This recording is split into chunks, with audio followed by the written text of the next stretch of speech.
capitalism or communism, and then capitalism was claiming victory and, you know, the end of history, quote unquote. And so the Zapatistas came along at a time that was, you know, a lot of this sort of question in the air of what was this new kind of, what would another wave of liberation movements look like? And there are obviously many different kind of answers to that question, but it offered a very kind of compelling, inspiring example of what kind of new liberation movements could look like. So some of the things they've been known for since 1994 have been the dialogue with civil society, and that's one of the ways I think they've created this tremendous kind of ripple effect around the world by inspiring people. But they set aside this notion of, you know, overthrowing the government and putting in a new state, and replaced it with this kind of philosophy of creating power from below. So one of the ways that they do that is by, you know, networking with different sectors of society, whether it's other indigenous people in Mexico or, you know, anarchists from, you know, from Bosnia and Serbia. And they've done that in person, you know, gathering people in their own territory, but also just through, you know, sharing ideas and kind of planting seeds around the world, sort of symbolically. So we're very inspirational in terms of, you know, the kickoff of the anti-globalization movement, for example, in the late 90s.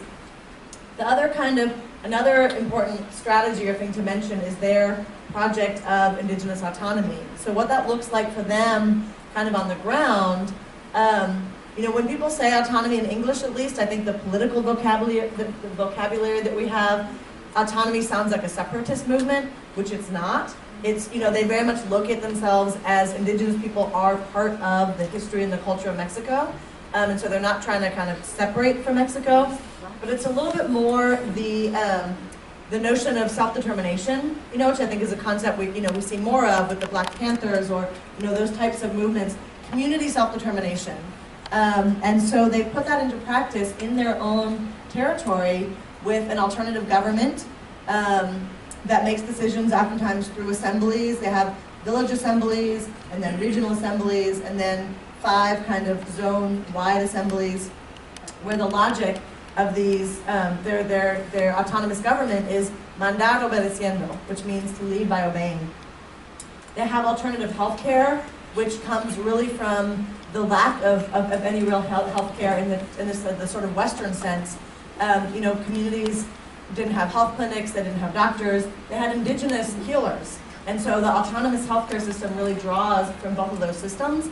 But because of the poverty, even with that indigenous knowledge, you know, there's a woman who in the book talks about, you know, watching her mother cradle her, you know, babies die in their arms because of preventable diseases or malnutrition, and just this kind of tragedy of the intersection between poverty and lack of health care.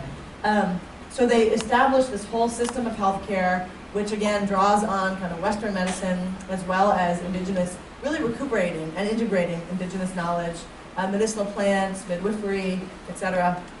They have a whole educational system, which again kind of draws on, you know, different traditions, really tries to incorporate their own history as indigenous people. They teach in their own languages, which are Mayan languages.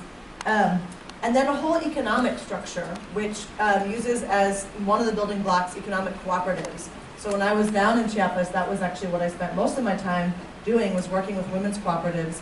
But the whole creation of an economic system, they often call as a solidarity economy, which in many parts of the world people sort of work on creating.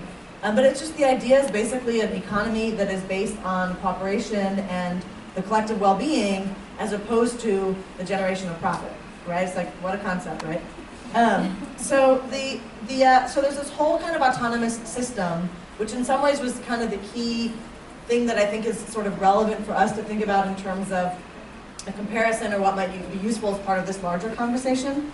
But something that I wanted to kind of say related to that, that the Zapatista movement has been able to accomplish some very dramatic transformations, almost overnight shifts. The uprising created this kind of it was a huge catalyst for political change in Mexico, for economic change. Aside from the cooperatives, there was also vast land takeovers. So again, a legacy of colonialism was that land continued to be very concentrated, even with the kind of land distribution that came out of the Mexican Revolution. Land was very concentrated in the hands of a few, mostly European-descended families. So just one example of one of the communities I used to work with, it used to be a cattle ranch, and now there's 500 families living on that same land.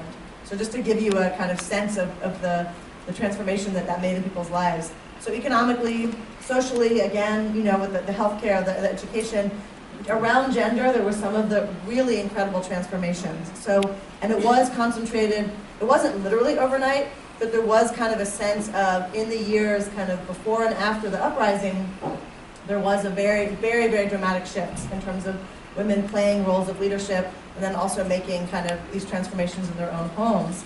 And just one example I wanted to give of that I think also has to do with what I was mentioning earlier about the kind of the rebel army, which is this very kind of vertical structure with this very broad horizontal kind of participatory structure.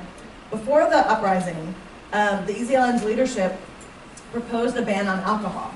And for them, it was much more of a security question of, you know, not having people get drunk and basically spill the beans that there's this armed uprising up in the hills and, you know, they're planning an uprising, an armed movement. But for women, it was really about their community health, their family health, their relationship with domestic violence. And so when this proposal was discussed in village after village, which is how they make a decision, any decision that's a really important decision within Zapatista territory, women were really forcefully in favor of this proposal. And I think if it hadn't been for that, it wouldn't have passed, because there were enough men who were, you know, like, I want to keep drinking, I don't want to stop drinking.